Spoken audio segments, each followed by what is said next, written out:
Olá! Você sabia que a área comercial é o elo entre o cliente e a empresa? E ela vai ser primordial para a sobrevivência do negócio. Sou Graziela Brunato e nesse vídeo vou apresentar para vocês todo o modelo de estruturação do supervisor de campo.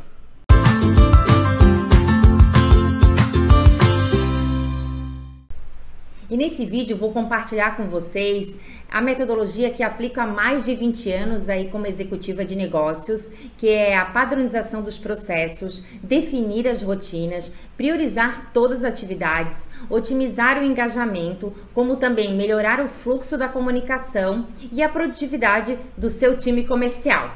E aí eu começo com uma pergunta bem relevante aqui para vocês. Por que você, gestor, deve estruturar a atuação do supervisor de campo? E aí aqui eu trago 5 pontos. Que o primeiro é para que você consiga gerenciar de uma forma consistente os resultados e indicadores de todo o seu negócio. Que também consiga garantir os procedimentos do negócio e que eles sejam executados aí com excelência. Como também apoiar no desenvolvimento e a capacitação dos colaboradores. Contribuir para a satisfação e engajamento de todos os colaboradores e também promover e disseminar a cultura da sua empresa. Então, bora lá, sem mais delongas, apresento para vocês o modelo de estruturação do supervisor de campo. E ele é dividido em 5 pilares. Apresento agora a primeira etapa, que é a sustentação. Aqui vai ser a construção dos indicadores do negócio.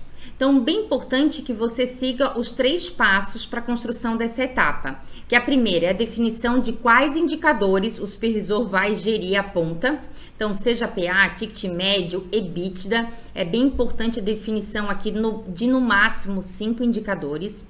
Depois, quais são os valores, a missão e a visão da empresa, para com que o supervisor consiga disseminar isso na ponta. E também como as premissas da cultura.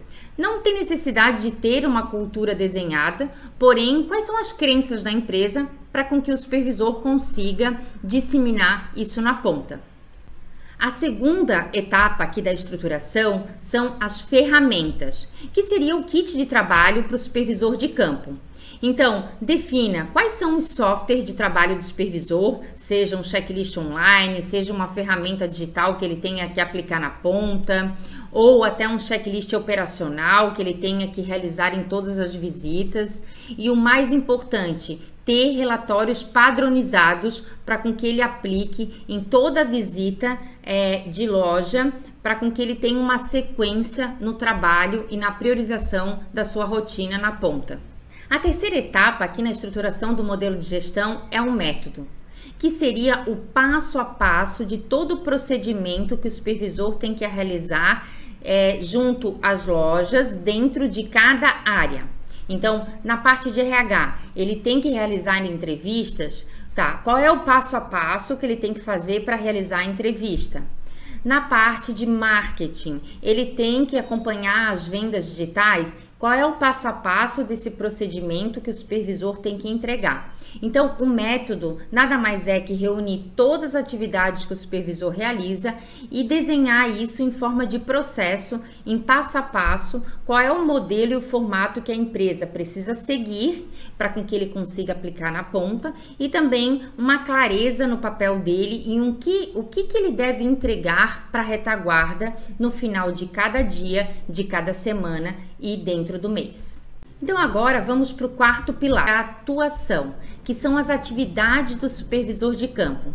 Então aqui é bem importante que você classifique em pilares, exemplo, em pessoas, tudo que ele tem que entregar. Então, vou dar um exemplo de pessoas. Ele tem que fazer a validação das férias, ele tem que fazer entrevista com os colaboradores, ele tem que fazer pesquisa de clima. Então, que você mapeie, e aqui é bem importante, você pode fazer esse mapeamento passando para cada gestor da retaguarda, por exemplo, o gerente de RH, o gerente de marketing, ele pode mapear o que a empresa espera para com que o supervisor lá na ponta garanta a execução.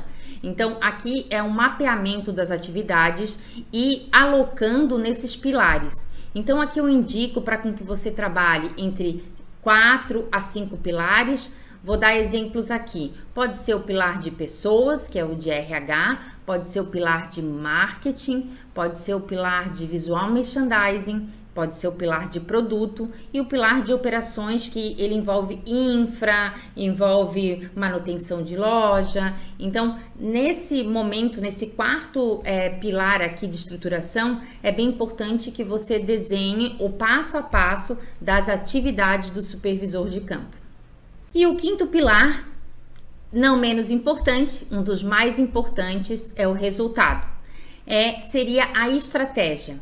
Então, ele tendo todo esse passo a passo da sustentação ferramental, metodologia, que são os procedimentos, e a clareza das suas atividades, ele vai conseguir levar o time para o foco da estratégia da empresa e assim consolidando a entrega de resultado final. Tá? Então aqui é bem importante que ele participe de algumas reuniões estratégicas para focar quais são as entregas mais relevantes dentro de cada mês, ou cada quarter, ou cada trimestre, para com que ele consiga trabalhar com todo esse ecossistema com foco nas prioridades da empresa. Agora que você já conhece a estruturação do modelo de trabalho do supervisor de campo, é momento de colocar a mão na massa e organizar todo esse material para com que você norteie o resultado da sua empresa. Porque, como eu sempre falo, time preparado é time campeão. Até mais!